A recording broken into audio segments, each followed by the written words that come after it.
Bismillahirrahmanirrahim. Assalamualaikum warahmatullahi wabarakatuh. Alhamdulillah, wassalatu wassalamu ala rasulillah wa ala alihi wa sahbihi wa man walah wa ba'd. Saudara-saudariku, semoga video ini menemui kita semua dalam keadaan yang sehat, giat dan semangat untuk menunaikan ibadah, dan selalu optimis untuk menjadi pribadi yang lebih baik sampai kita berpulang kepada Allah Subhanahu wa Ta'ala. Teman-teman, satu kali sahabat junior Abdullah bin Abbas radhiyallahu ta'ala anhuma, kebiasaannya yang sering mengamati perubahan fase bulan di malam hari menjadikan beliau terdorong untuk bertanya pada Rasulullah SAW, mengapa bulan itu terlihat berubah fase-fasenya. Kadang-kadang dia berbentuk sabit, kadang-kadang penuh, kadang-kadang tak nampak, tak terlihat. Satu fase itu disebut dengan hilal, perubahannya yang tadi begitu beragam, jamaknya disebut dengan ahillah. Maka menariknya dari pertanyaan itu, turunlah respon langsung dari Allah Subhanahu wa Ta'ala dengan hadirnya Al-Quran surah kedua Al-Baqarah di ayat 189. Allah Subhanahu wa Ta'ala berfirman, "Yas'alunaka 'anil ahillah, qul hiya mawaqitu lin-nasi wal hajj." Yas'alunak, mereka bertanya kepadamu Muhammad sallallahu alaihi wasallam, 'anil ahillah, tentang perubahan fase-fase bulan. Sedikit dulu sebelum kita bicara agak lebih dalam, satu pertanyaan ditanyakan oleh sahabat mulia, tapi respon jawabannya menggunakan bentuk mudhari' dan jama'. Baik, mudhari' itu kalau lebih mudah ingin kita bisa pahami, pemaknaannya bisa present, continuous, and future. Kekinian, hadir, kemudian juga continuous, terus berlangsung, mustamir, dan juga ifadatul istiqbal, future, sesuatu yang akan datang. Dan bentuknya jama', ingin memberikan kesan bahwa bukan hanya sekarang, present. Ibnu Abbas bertanya kepada Nabi SAW, namun persoalan ini akan menjadi perbincangan orang-orang juga di masa depan, yang mungkin akan bertanya, mungkin juga akan mencoba menganalisis, menghadirkan diskursus yang melahirkan satu kesimpulan. Apa dibalik perubahan fase-fase bulan ini, manfaatnya bagaimana, dan dampaknya pada proses kehidupan sosial manusia. Ini yang menghadirkan satu kaidah, al-ibratu bi umumil lafzi la bi khususis sababi. Jadi hukum itu, hikmah itu, hasil itu bisa disimpulkan dari keumuman lafadznya, tidak dilihat spesifik pada sebabnya. Jadi walaupun yang bertanya seorang anak kecil menjelang remaja tentang satu peristiwa atas dasar keingintahuannya, yang dilihat adalah respon keumuman lafadznya. Dan respon inilah yang menjadikan pembenaran atas mukjizat Al-Quran. Sampai sekarang pun tentang proses-proses hilal ini, fase-fase perubahan bulan, masih menjadi perbincangan, penelitian, dan juga pelahiran kesimpulan sampai kini. Ini menunjukkan kebenaran dari apa yang disampaikan Allah Subhanahu wa Ta'ala dalam Al-Quran. Lalu kita masuk pada inti jawabannya. Qul hiya, katakan Muhammad SAW bahwa proses-proses fase-fase hilal itu, perubahan-perubahan bentuk bulan yang tampak dari kita citranya di bumi ini, ya hiya, itu semua mawaqitu linnas, bisa dianalisis, dilihat, yang menunjukkan satu pedoman tentang penetapan waktu yang bermanfaat untuk kehidupan manusia. Jadi simpelnya kalau kita lihat bulan ini, kita tahu nih ada perubahan-perubahan waktu. Nah inilah yang nanti secara pengetahuan yang detil, baik dari proses pengamatan, ru'yat, ataupun perhitungan yang presisi hisab, kita tahu dari proses itu ternyata berpengaruh pada perjalanan waktu. Yang secara simpel orang-orang dulu melihat nih, kalau purnama, oh ini tengah-tengah bulan. Kalau nggak kelihatan sama sekali, oh itu akhir bulan yang akan membentuk satu bulan baru. Penandanya nanti akan tibanya satu hilal ketika posisi matahari, bulan, dan bumi ada satu pada garis yang sama, ya, itu disebut dengan ijtima atau konjungsi. Dan saat nanti mataharinya tenggelam, nah, bulan sebelum tenggelam masih nampak bagian kecil cahayanya. Nah, itu menunjukkan bulan baru di hari baru. Itulah yang sering kita kemudian lihat, usahakan untuk penampakannya sampai dengan era kini, setelah melewati belasan abad yang lalu. Jadi manusia dulu itu simpel sekali. Kalau bulat, nah itu berarti pertengahan bulan. Kan? Kalau tidak ada sama sekali nggak nampak, oh ini proses akhir bulan yang akan menuju pada bulan baru. Nanti kalau tampak sabit sedikit misalnya, kan mau penuh ke tengah terus hilang sebagian, nah itu juga menunjukkan dari mulai awal-awal sampai ke tengah bulan sampai bulan berakhir. Jadi dengan melihat bulan kita tahu sesungguhnya ini sudah masuk ke apakah awal bulan, pertengahan bulan, atau akhir bulan. Jadi kalau menggunakan kalender hijriah untuk gajian enak banget ya. Tinggal lihat ke langit malam-malam, lihat bulan, oh akhir bulan mau gajian nih gitu. Baik, balik wal hajj. Demikian pula untuk menentukan waktu haji. Jadi ada konteks harian kalau kita ingin mengatur waktu bulanan. Bukan ingin menunjukkan waktu pagi, siang, sore, ke malam. Kalau itu kita gunakan patokan matahari. Karena itu untuk waktu sholat digunakan matahari, karena penunjuk harian yang berbeda. Tapi kalau kita ingin ambil fase menuju bulanan, perpindahan awalkah, tengahkah, atau harikah, yang nanti pergantian itu akumulasinya menunjukkan waktu tahunan, setahun 12 bulan, maka patokan paling presisi adalah bulan, perubahan fase-fasenya. Ahillah, jama' dari kata hilal. Yang ini bagian pertama. Yang kedua, bisa juga menunjuk pada rutinitas kegiatan ibadah yang sifatnya bisa menunjuk bulanan atau akumulasi bulan. Seperti bulanan ada puasa Ayyamul Bid setiap pertengahan bulan. Ya simpelnya lihat, ya kalau bulannya sudah tengah-tengah yang purnama, ya pertengahan bulan, udah masuk purnama itu, ya sudah ini berarti masuk tanggal 13, 14, atau 15, itu Ayyamul Bid, ya pertengahan bulan. Nah, pun demikian yang akumulasi bulan jadi tahunan seperti Ramadan, kemudian haji.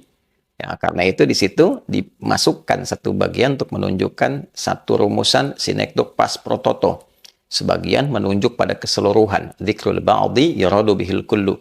Disebutkan sebagian yang diinginkan keseluruhan. Ya, kalau dirincikan makin panjang ayatnya. Sebutkan salah satu. Qul hiya mawaqitu linnasi wal hajj.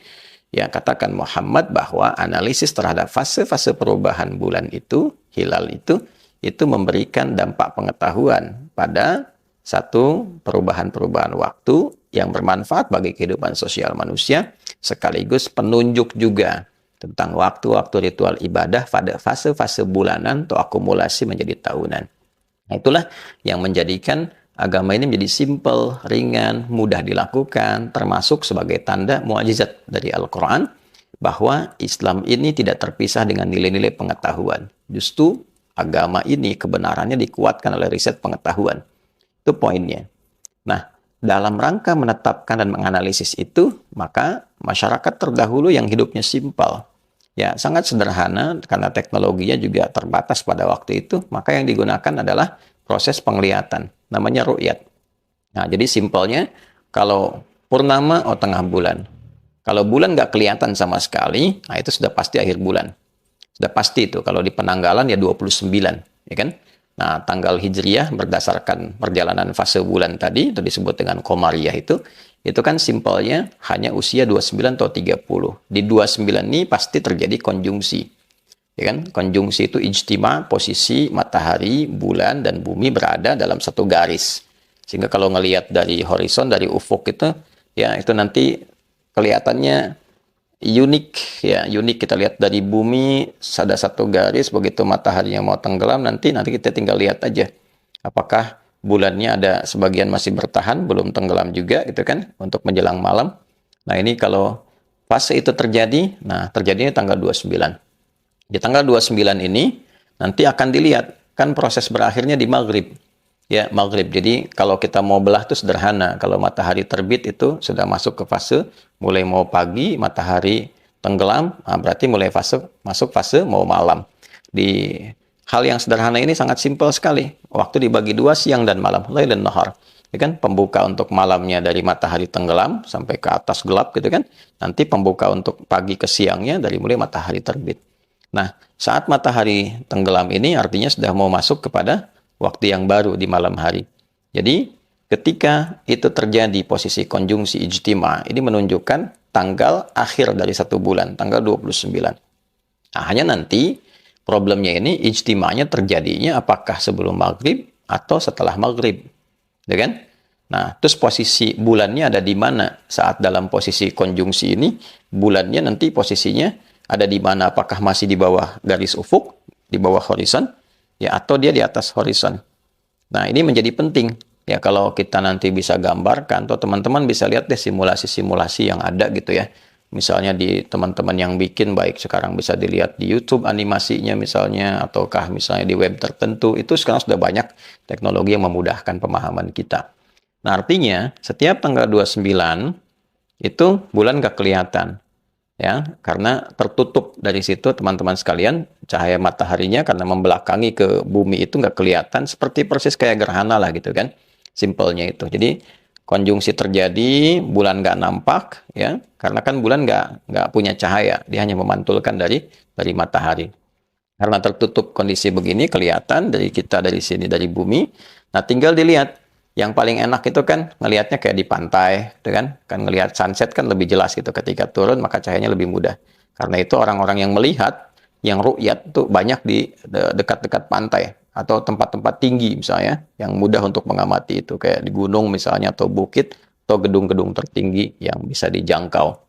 Singkatnya, tanggal 29 itu terjadi, tinggal dilihat nih. Apakah satu, posisi bulannya ini di bawah horizon, di bawah ufuk, masih di bawah, gitu kan? Atau berada di atas nih kondisinya. Ya, terus waktunya apakah sebelum maghrib atau setelah maghrib? Ya, kalau setelah maghrib kan sudah masuk ke waktu baru, gitu kan? Nah, udah otomatis tuh nggak akan kelihatan karena posisi ini tidak memungkinkan dan tidak ideal untuk terlihat karena sebelumnya pasti di bawah.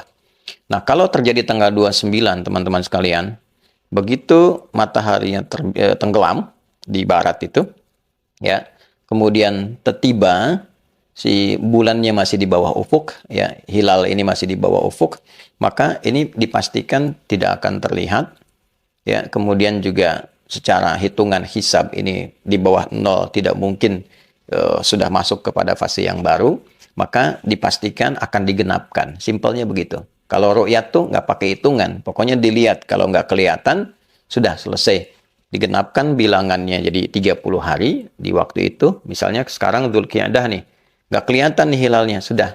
Genapkan jadi 30 hari. Jadi nanti lusanya baru kemudian tanggal 1 bulan Dzulhijjah. Simpelnya begitu. Ya, kalau hisab standarnya begini.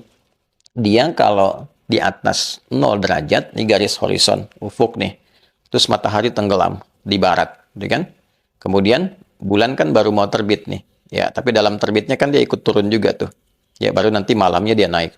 Nah, menariknya begini. Begitu mataharinya misalnya terbenam, tinggal lihat posisinya nih. Ya. Hilal itu apakah di bawah ufuk, di bawah garis 0 horizonnya atau di atasnya. Kalau dia masih di bawah, maka ya, ini digenapkan, bilangan harinya jadi 30.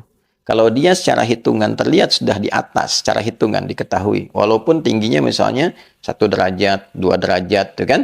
Nah, itu ditetapkan sebagai hari baru, bulan baru, karena sudah ada wujud hilalnya itu, nampak eksistensi hilalnya itu di atas ufuk yang menjadi penanda hari baru di bulan baru. Metode ini sebetulnya bukan hanya untuk Dzulhijjah, Ramadan, enggak. Setiap awal bulan begitu. Ya, cuma menjadi penting saat untuk ritual, apakah Ramadan atau Dzulhijjah, karena ada ibadah yang spesifik di dalamnya. Ya, di luar Ramadan, di luar Dzulhijjah pun ya seperti itu. Ya, penggunaannya. Kalau mau presisi hitungan pakai hisab, kalau mau praktikal lihat di lapangan ya pakai ru'yat. Sederhananya seperti itu aja gitu teman-teman sekalian.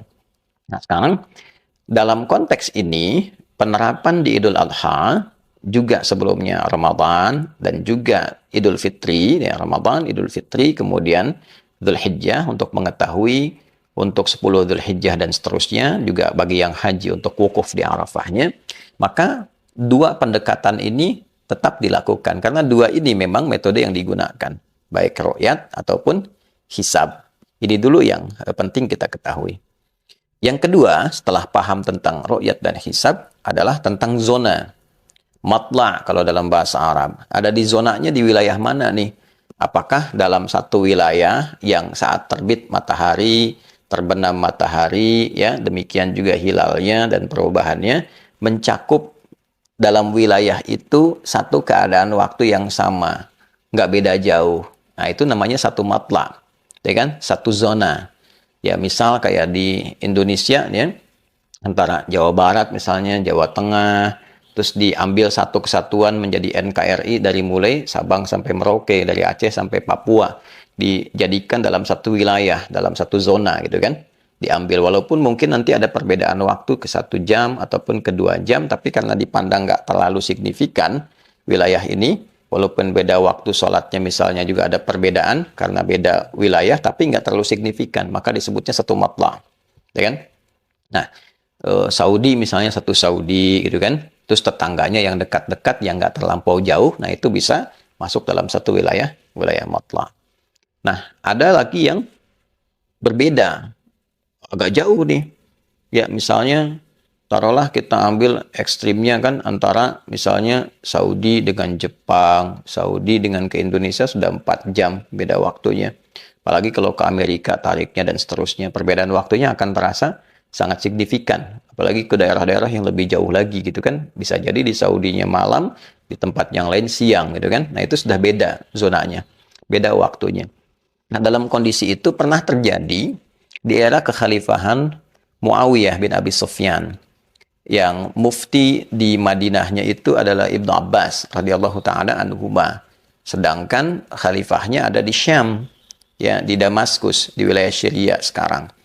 Nah, yang terjadi satu kali ada seorang bernama Quraib, ya, radhiyallahu taala anhu, dimintakan oleh satu sosok mulia, ya, bintu Al-Harith, Ummul Fadl bintu Al-Harith, untuk diutus ke khalifah, ke Muawiyah di Syam dengan satu keperluan tertentu.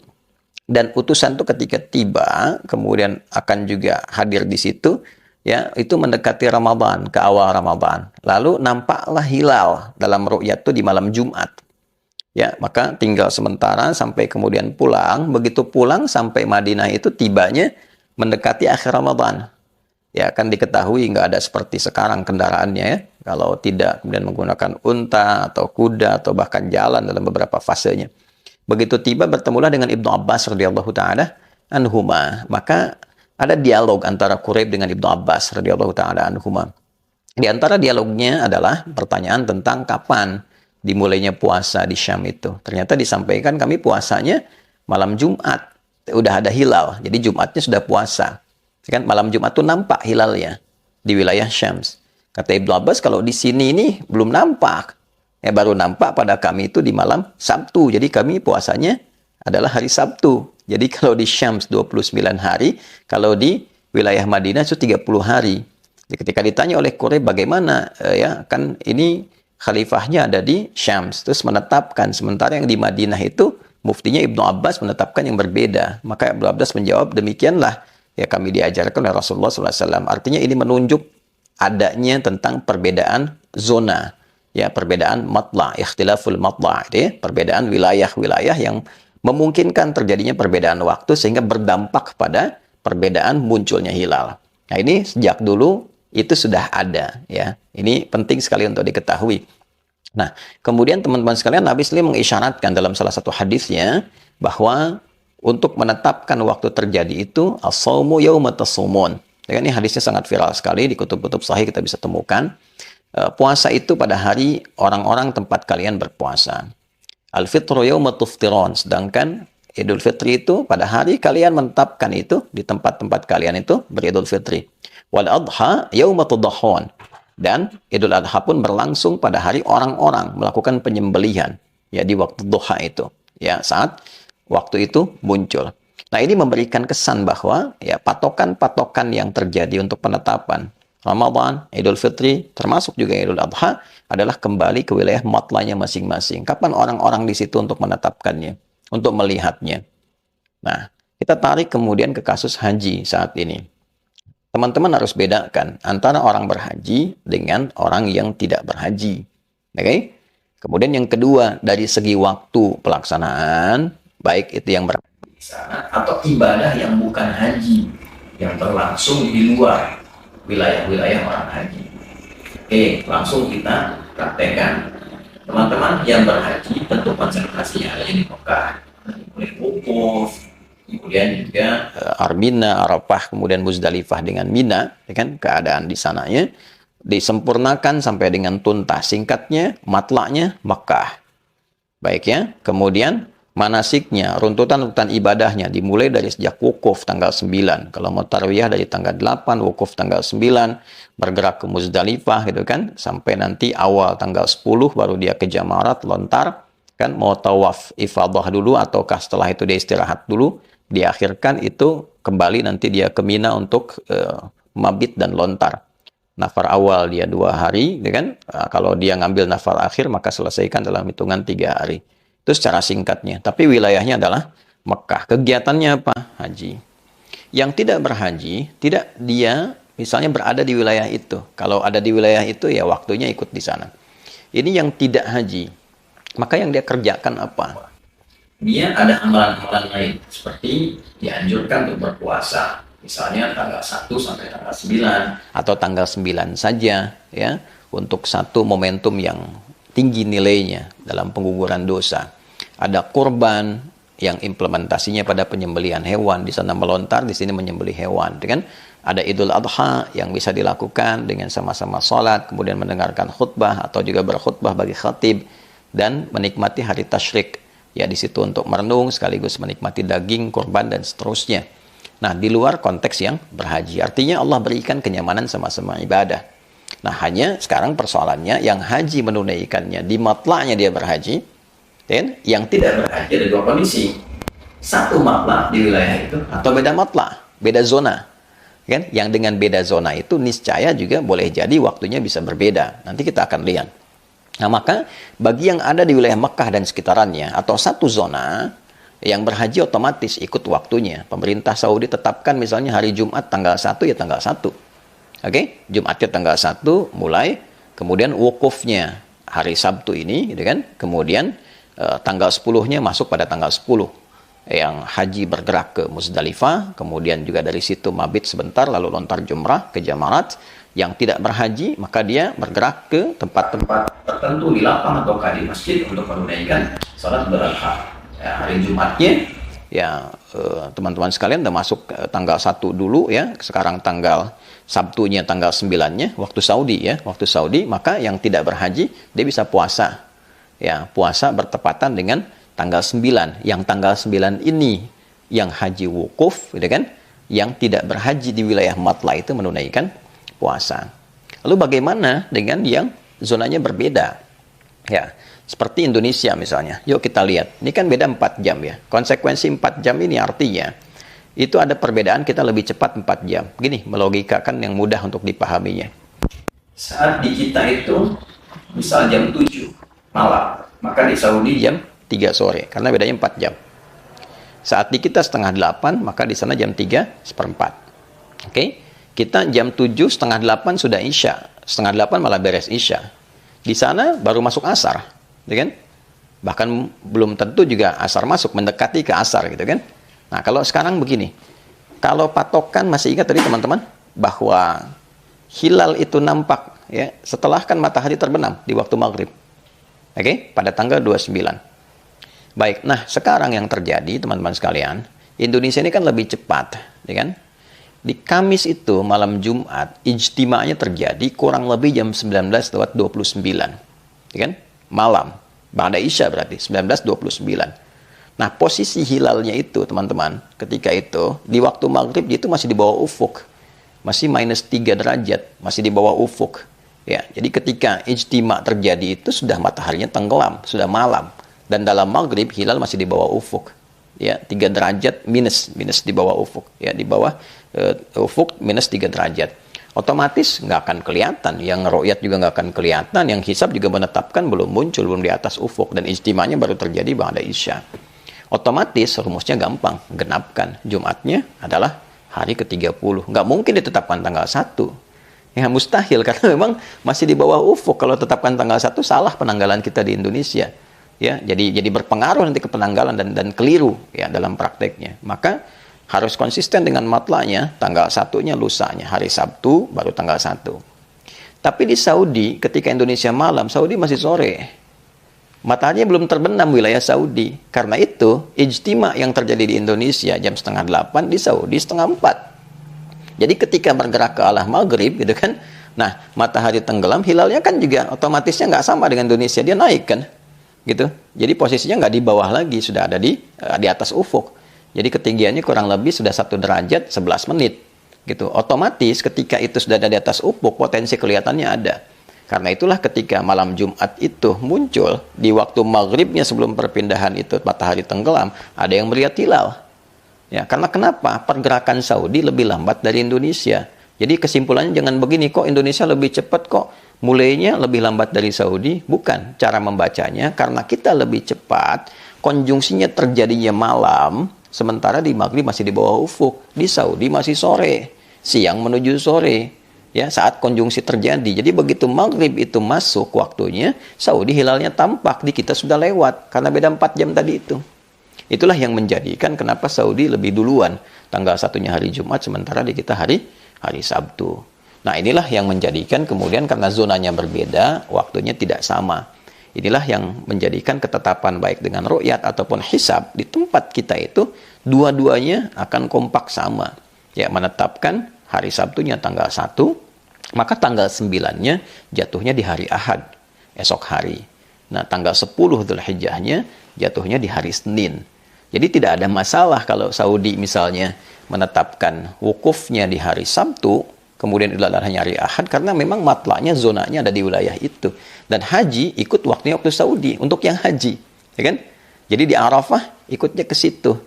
Nah, untuk menunjukkan puasanya, Nabi mengatakan siyam yaumi Arafah. Gitu kan?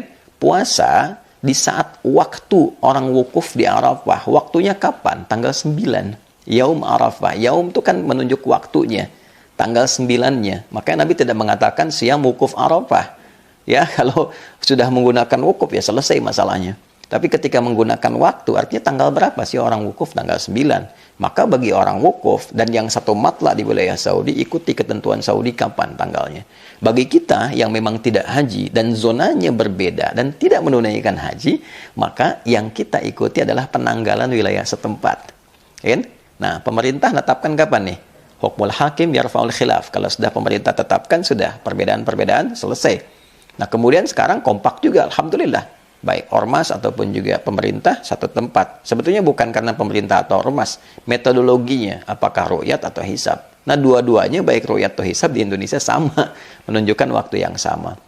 Gitu. Ini satu gambaran dengan pandangan satu hukum. Jadi menurut kami dalam konteks ini adalah jangan dilihat misalnya karena sana lebaran haji maka ikut orang haji. Tidak demikian juga. Yang ikut orang haji itu yang hajinya ikut pemerintahan setempat. Yang kedua adalah matla yang ada di situ ikuti waktu pemerintah setempat. Tapi kalau kita misalnya zonanya berbeda, teman-teman sekalian, zonanya tidak sama, ya agak tidak mudah juga untuk diikutkan. Coba gambarkan begini.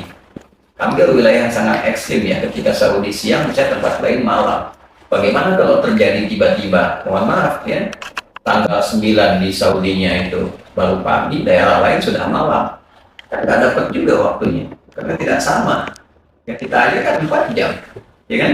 Nah, Saudi masuk sore, kita udah malam hari. Saudi siang, itu udah mau maghrib. Gitu kan? Nah, itu kan sudah tidak sama. Walaupun dalam konteks itu, ya tentu saja saling menghargai itu penting. Jadi kalaupun ada yang berpandangan satu wilayah sama Saudi, kapan ya ikut Saudi. Simpelnya begitu, karena ini lebaran haji, ikutnya ke waktu haji. Ya dihargai pendapat itu, tidak usah menjadi satu pertentangan yang dalam. Ya, tapi tetap juga pengetahuan yang dalam itu penting dilakukan supaya membuat keadaan itu kita lebih mudah, lebih presisi sesuai dengan turunan-turunan, dan berbahagianya alhamdulillah. Jadi berbagai macam pendekatan ini membuat kita lebih banyak mendapatkan tambahan wawasan. Lebih banyak bisa menambah porsi pengetahuan yang dengan itu kita merasakan kenikmatan berislam dengan cara yang baik. Jadi kalau ada pertanyaan kapan tanggal 9-nya, kapan Idul Adha-nya, tadi telah kita jelaskan. Dan kami secara pribadi saya lebih cenderung mengambil pendapat tentang perbedaan zona tadi. Jadi tanggal 9 itu hari Ahad untuk Indonesia ya. Tanggal 10-nya kemudian hari Senin untuk Idul Adha-nya. Dengan tetap menghormati pandangan-pandangan lain yang tentu punya argumen-argumen juga yang dipertanggungjawabkan baik dalam konteks pelaksanaan pun di hadapan Allah Subhanahu wa taala. Terima kasih, semoga bermanfaat. Maafkan saya. Semoga Allah menjadikan kita pribadi yang lebih baik untuk seterusnya. Adi